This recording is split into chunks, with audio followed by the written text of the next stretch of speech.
तो उस समय हम गेहूं आयात करते थे, उस समय हम चावल आयात करते थे, उस समय हम सारे प्रोडक्ट आयात करते थे।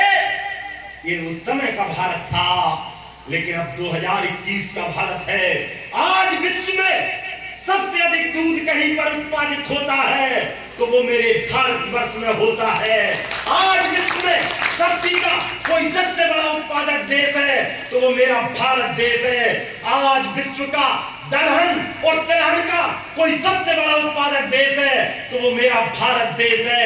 आज विश्व में कोई गेहूं और चावल का दूसरे नंबर का विश्व का सबसे बड़ा उत्पादक मेरा भारत देश है। यानी भारत में इन किसानों की दम पर ये अन्न के भंडार भर दिए हैं। अब जो 11 अगस्त और 13 अगस्त को माननीय अटल जी के नेतृत्व में परमाणु विस्फोट हुए थे, वो भी मेरे किसानों की ताकत में हुए थे। किसानों ने भंडार भर रखे थे और इसलिए उस समय हम आयात करते थे, हर चीज हमको खरीदना पड़ती थी।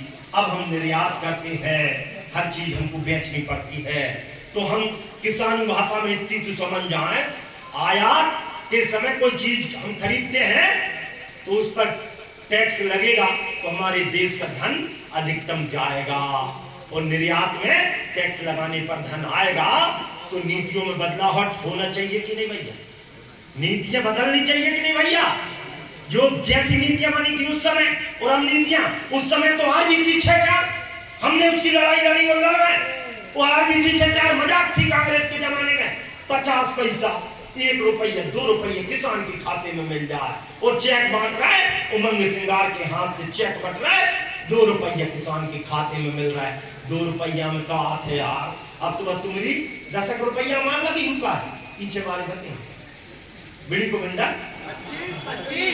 25 में, अरे मर गए रे। मैं तो रहता ही को 2-3 रुपया हम जब छोटे से हम देखाते है ना। हाँ स्वाद मान नहीं रहा लेकिन देखाते हम है ना। तो मेरे दादा 2 रुपया में भी नहीं आए, लेकिन कांग्रेस ने किसान को 2-2 रुपया चेक के रूप में बांटे। ये किसान का उपहास था। अब किसान का उपहास बर्दाश्त नहीं करेंगे, क्योंकि भारत की पहचान विश्व में जिसके कारण गूंज रही वो बीज उगाने के खातिर वो धरती मैया पूछ रही, अब हो जाओ सावधान, मत डूबो तुम अभिमान में। और 100 में से 80 किसान हैं मेरे हिंदुस्तान में, और सारे के सारे किसान जब भारत में मिल जाएंगे, 1 नहीं 2 नहीं, जानो भारत वर्ष का निर्माण का मेरा निवेदन है इस गांव के गरीब से, गांव के किसान से, कि मध्य प्रदेश में माननीय शिवराज सिंह जी चौहान की सरकार है और भरोसा किसान को भी है, जनता को भी है।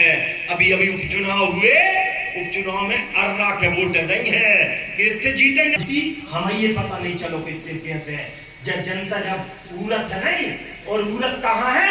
जहां न्याय, क्योंकि अब कांग्रेस मुगालते में ना रहे। अब कोई रानी की कोख से राजा पैदा नहीं होगा। अब तो वोटों की ताकत है, महत रानी की कोख से राजा पैदा होगा। ये प्रजातंत्र का स्वरूप है, ये प्रजातंत्र का स्वरूप है।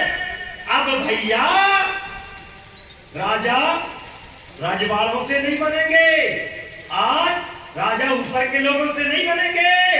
अब तो ये भारतीय जनता पार्टी है जो एक चाय वाले को भी प्रधानमंत्री बना सकती है। ये भारतीय जनता पार्टी है जो एक अमित शाह जी आज बूथ के अध्यक्ष आज भी हैं। अध्यक्ष महोदय मैं विद्र काट के बताऊंगा, अध्यक्ष महोदय हमारे गृह मंत्री माननीय अमित शाह मोदी आज भी गांव के बूथ अध्यक्ष हैं।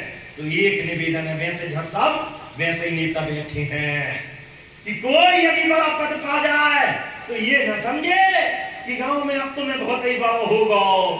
ते दिन चाहे और ते दिन जनता गुस्सा आ गई तो ऐसी गड्ढा में गड़ा है कि दोबारा जिंदा होने की कोशिश नहीं करे आदमी। तो जनता की ताकत को कोई भाव नहीं रहा, उसको समझना पड़ेगा।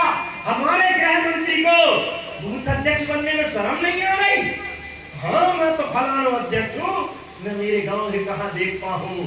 तू कितना बड़ा नेता बन जाए, तेरा बूथ जीत रहा है कि नहीं, जब चिंता पहले नेता की होना चाहिए, वही नेता असली नेता जो अपने बूथ को जिताए भैया।